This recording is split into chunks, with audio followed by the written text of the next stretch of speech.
Students, आज हम बात करेंगे कंस्ट्रक्टिंग सिमिलर ट्रायंगल्स के ऊपर। मतलब कि आपकी जो ट्रायंगल है उसका साइज डिफरेंट हो या सेम हो, लेकिन जो शेप है वो डिफरेंट नहीं होनी चाहिए। सिमिलर मतलब हम जब कहेंगे ट्रायंगल्स को तो उनकी शेप जो है वो एक जैसी होगी। ठीक है, मतलब किस तरह से अब मैं ये कह सकता हूँ दावे से कि ये तीनों ट्रायंगल्स सिमिलर हैं कि मैं अगर इनकी कोरस्पॉन्डिंग साइड्स की रेशो लूँ, ठीक है, मतलब फर्ज करें अगर ये वाली जो साइड है या इन दोनों ट्रायंगल्स को अगर मैं आपस में कंपेयर करता हूँ, ठीक है, पहले मैं कहता हूँ कि ये साइड जो है वो 5 सेंटीमीटर है, तो ये वाली जो है ये 10 सेंटीमीटर है। ठीक है, और ये वाली साइड अगर फर्ज करें 4 या 3 सेंटीमीटर है, तो ये जो है ये कितनी होगी जी, 6 सेंटीमीटर होगी। और ये वाली साइड अगर 4 सेंटीमीटर है तो ये साइड कितनी हो जाएगी, 8 सेंटीमीटर हो जाएगी। मतलब कि 5 का डबल 10, 3 का डबल 6, 4 का डबल 8। तो एक ही रेशो से अगर हम ट्राइंगल की तीनों साइडों को एक ही रेशो से इंक्रीज करें, यानी इनमें एक प्रोपोर्शन रखें, ठीक है, यानी फर्ज करें अगर ये एबीसी ट्राइंगल है तो इसमें ए के सामने स्मॉल ए साइड,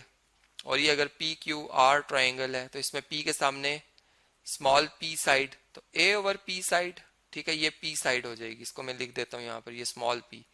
ये स्मॉल ए। तो इनकी रेशो इसी तरह बी के सामने स्मॉल बी और ये क्यू के सामने स्मॉल क्यू, तो बी ओवर क्यू ये रेशो, और इसी तरह से ये सी है और ये कितना जी, ये आर है, तो सी ओवर आर, ये रेशो अगर बराबर रहेगी तो आपकी ट्राइंगल्स जो हैं वो सिमिलर रहेंगी। और यही कंडीशन हम पॉलीगॉन्स के ऊपर भी लगाते हैं, मतलब क्वाड्रिलेटरल्स के ऊपर, पेंटागॉन्स, हेक्सागॉन, हेप्टागॉन, ऑक्टागॉन्स वगैरह के ऊपर हम यही लगा रहे होते हैं, कोई भी पॉलीगॉन हो। ठीक है, तो इसी तरह अगर अब ये ट्राइंगल और इन दोनों ट्राइंगल्स को मैं कहता हूँ कि ये सिमिलर है, फर्ज करें, ठीक है, अगर नहीं है तो तब भी हमें पता चल जाएगा, कोई ना कोई एक इनमें ऐसा हमें रीजन मिल जाएगा। ये चले मैं फर्स्ट को थर्ड से रिजेंबल करता हूँ, ठीक है, फर्स्ट को थर्ड से,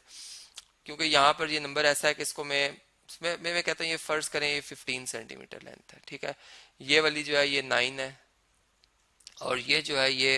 कितनी है जी, 12 है। अब देखें, 5 को 3 टाइम इंक्रीज कर दें 15, 3 को 3 टाइम इंक्रीज कर दें 9, 4 को 3 टाइम इंक्रीज कर दें 12, मतलब पहली और तीसरी ट्राइंगल सिमिलर है, और इसी तरह पहली और दूसरी ट्राइंगल सिमिलर है। तो इसका मतलब कि दूसरी और तीसरी ट्राइंगल भी सिमिलर, मतलब हमने एक ट्रांजिटिव प्रॉपर्टी लगा ली सिमिलरिटी के अंदर भी, कि फिर ऐसा नहीं हो सकता कि ये ट्राइंगल इसके साथ सिमिलर और इसके साथ सिमिलर रहा हो। चूंकि ये दोनों ही 2 और 3 1 के साथ सिमिलर हैं तो ये आपस में भी क्या होंगी, सिमिलर होंगी। और अब अगर हम इनको चेक करना चाहते हैं कि आया वाकई मेरी बात ठीक है, तो आप देखें 10 को डिवाइड कर लें आप 15 से, ठीक है, आपका आंसर आएगा 2/3। ठीक है, मैंने 10 को 15 से डिवाइड किया। अब इसी तरह मैं इधर 6 को अगर 9 से डिवाइड करता हूँ, 3 के टेबल से 3 2 टाइम 3 3 टाइम 2/3 आ जाता है। इसी तरह 8 को अगर मैं 12 से डिवाइड करता हूँ तो 4 के टेबल से 4 2 टाइम 4 3 टाइम 2/3 2/3 2/3, मतलब रेशियो सेम आ गई है, प्रोपोर्शन है। इसलिए हम कहेंगे कि दोनों जो ये तीनों ट्राइंगल्स हैं ये सारी की सारी आपस में क्या है जी, सिमिलर है। चले, अब ये बात हमें जब समझ में आई तो इसके बाद हम ये कह सकते हैं कि इनके जो कोरस्पॉन्डिंग एंगल्स हैं वो भी सारे एक जैसे होंगे। अब मतलब अगर फर्ज करें ये एंगल 30 डिग्री का है, ये 60 का है, ठीक है, और ये एंगल जो है 90 का है, तो फिर इसमें ये एंगल 90 का होगा, ठीक है, इसके कोरस्पॉन्डिंग ये एंगल जो होगा 30 का होगा। इस तरह इसमें भी ये एंगल इसके कोरस्पॉन्डिंग 30 का होगा, ये वाला 90 का होगा, और जो इसको मैं जरा सही बना दूं 90 का होगा, और ये एंगल जो होगा ये कितने का होगा जी, 60 डिग्री का होगा, और इसी तरह ये एंगल भी कितना होगा, 60 डिग्री का होगा। तो इस तरह से जो हमारे पास सिमिलर ट्राइंगल्स की कंस्ट्रक्शन है, मतलब अगर मैं कंस्ट्रक्ट करना चाहता हूं तो मैं रेशो एक जैसी रखूंगा साइड्स की, ठीक है, या मैंने अगर इसको इससे 2 गुना बढ़ाया था इस साइड को, तो इसकी जो दूसरी साइड है इसको भी 2 गुना से इंक्रीज करूंगा। मतलब स्केल की मदद से, कंपास की मदद से जब हम इसे कंस्ट्रक्ट कर रहे होंगे तो हम इन बातों को अपने जहन में रखते हुए जब कंस्ट्रक्ट करेंगे तो हमारी ट्राइंगल सिमिलर बनेंगी। जिससे अगर ये 2 ट्राइंगल देखें आप, तो इसमें मैंने यही किया कि ये पहले बेस ड्रॉ की, ठीक है, ए बी बेस, क्योंकि हम पहले बेस ड्रॉ करते हैं जो भी ट्राइंगल बनानी हो। इसी तरह ये हमारे पास पी क्यू, हमने बेस पहले ड्रॉ की है। अब क्या है कि इसमें फर्ज करें ये बेस जो है हमारी ये 5 सेंटीमीटर है, और ये वाली जो है उसका फर्ज कर लेते हैं डबल है, ठीक है, या चलें अगर डबल नहीं भी है इसको 8 सेंटीमीटर कर लेते हैं, ये वहां से 5 और या 9 सेंटीमीटर कर लेते हैं, ठीक है। तो अब जो रेशो इनकी है 5:9 की है वो इधर भी आनी चाहिए, ठीक है। मतलब अगर फर्ज करें ये वाली साइड जो है ये 6 सेंटीमीटर है, ठीक है,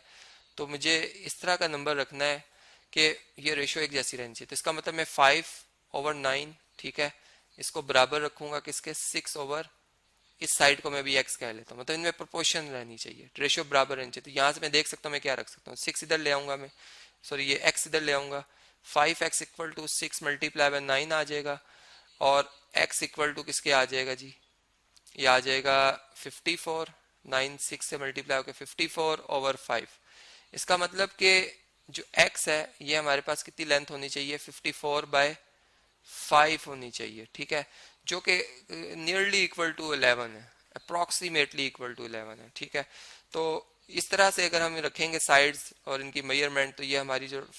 ट्राइंगल्स हैं, जो फिगर्स बना रहे हैं हम, कोई पॉलीगॉन बना रहे हैं, थ्रीगॉन वगैरह बना रहे हैं, ये सारे आपस में सिमिलर रहेंगे। और अगर हम किसी भी एक साइड की रेशियो को जो है वो एक जैसा नहीं रखेंगे, दूसरे से मुख्तलिफ कर देंगे, तो हमारी वो जो सिमिलरिटी है उन ट्राइंगल्स में या उन फिगर्स में वो ख़त्म हो जाएगी।